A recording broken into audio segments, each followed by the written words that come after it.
This is your friendly nurse and health coach, and I'm coming to you today on dairy products. What dairy products is, the pros and the cons of it. Dairy products go back as far as 7000 BC, way back in Europe, Great Britain, all those countries over there.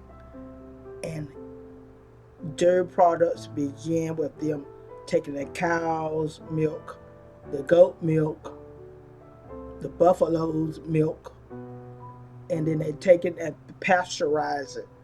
I mean, they turn it through processes with fats, and then they mix it. As of the 20th century, they start mixing it with different bacteria, and that's when it became more and more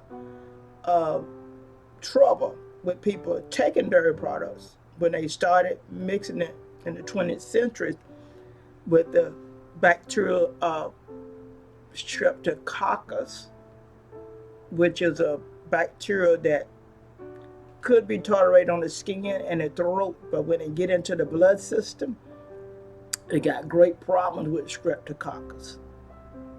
So they start using streptococcus and another lactic acid bacteria during the process when they pasteurizing the milk. Dairy products is only said to be milk products, same as milk products, any kind of milk products. And a lot of people cannot tolerate it and wondering why they cannot tolerate dairy products. So we're going to bring out in these videos the pros and the cons of dairy products, which is milk products. It's been a long time around, but they mix it more and more with bacteria like streptococcus and some more lactic active bacteria. And lactic acid bacteria, which lactic acid is what makes you tired sometimes, your limb and your bones and all. You get all tied up with lactic acid. And all these bacteria can become great problems to your body.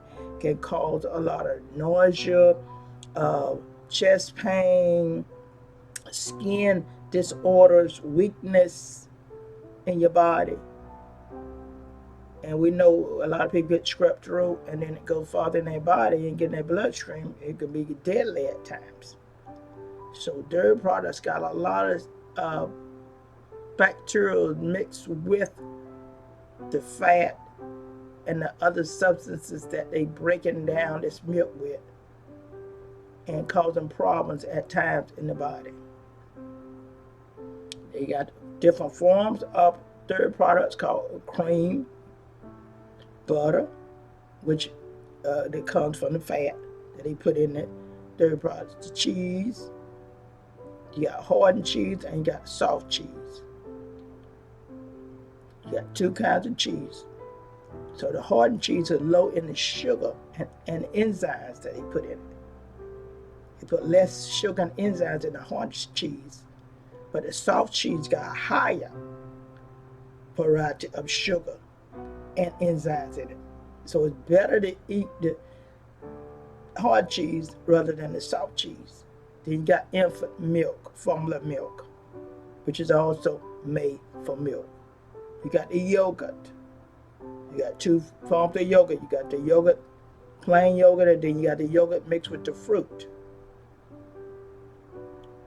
So you got different forms of the dairy products that people take. You also got goat milk. They take goat cheese, goat milk. These are all from animals. So we got the full milk, got everything in it. Calcium, like 119 milligrams of calcium in full milk. You got about 15 milligrams of potassium in full milk. And then you got phosphorus, which is good for the bones. 93 milligrams in full milk. That's the whole milk. Then you got your skim milk. Skim milk, they done broke down some of the skim milk. So you got the skim milk, and you got the skim milk got 122 milligrams of calcium in it. And it got 156 milligrams of potassium and 101 milligrams of phosphorus. And the sodium level with the milk varies. They got different, more sodium in some milk and cheese than other. You can always read on your containers if you don't want the sodium as much, but all of it got sodium in it. You got the yogurt, got 183 milligrams of calcium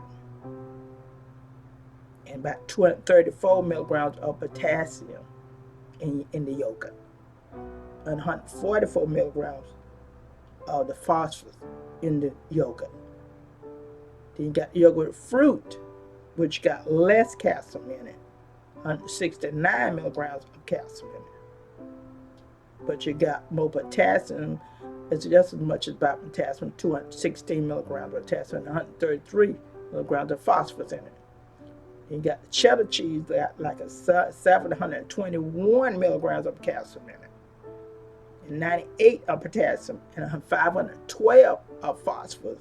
So cheddar cheese got more phosphorus in it for your bones than the cottage cheese. Cottage cheese got only 190 milligrams of phosphorus, 137 milligrams of potassium, and 86 of calcium. So cottage cheese got a lower calcium than other cheese. Then you got ice cream. You got 120 milligrams, 8 milligrams of calcium in the ice cream, and 199 milligrams of potassium, and 105 of phosphorus. And remind you, all of them have got sodium in it, but there's different levels of sodium in each dairy product. So you got to make sure you look at the sodium content on your dairy products.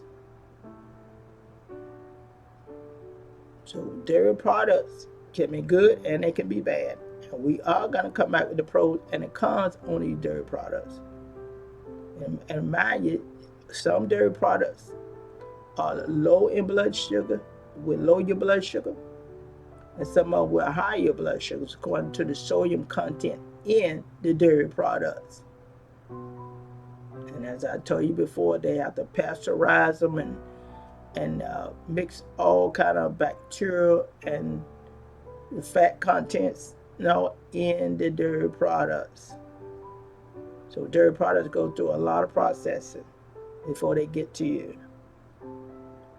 And I had one girl told me the other day, said, I don't take dairy products at all. She can't tolerate it at all, she says. And that's because of the milk, the sugar, the digestive enzymes. Some people cannot tolerate it in dairy products. And so they try to go for the lactose free, which means no sugar, no digestive enzymes in the dairy products, so they can tolerate it better. So you want to make sure that you look at your ingredients and make sure you're getting the right amount of sodium that you need, because sodium can be very bad for your body, make you swelling and get your blood pressure up. So you want to make sure you're getting the right kind, the right amount that you need. Okay? The reason why they went and start putting the bacteria in of the dairy products, they trying to improve the quantity of the cheese, the quantity of the milk, and also in the atmosphere you got a lot of microbes in the atmosphere, and trying to protect you from the milk from the microbes in the atmosphere. That's why they went and start putting streptococcus and other bacteria into the milk. But it brought more problems to the people taking the milk. So we're going to come back with some pros and cons of dairy products. Stay tuned. Don't forget to like, subscribe to our channel, and we love you.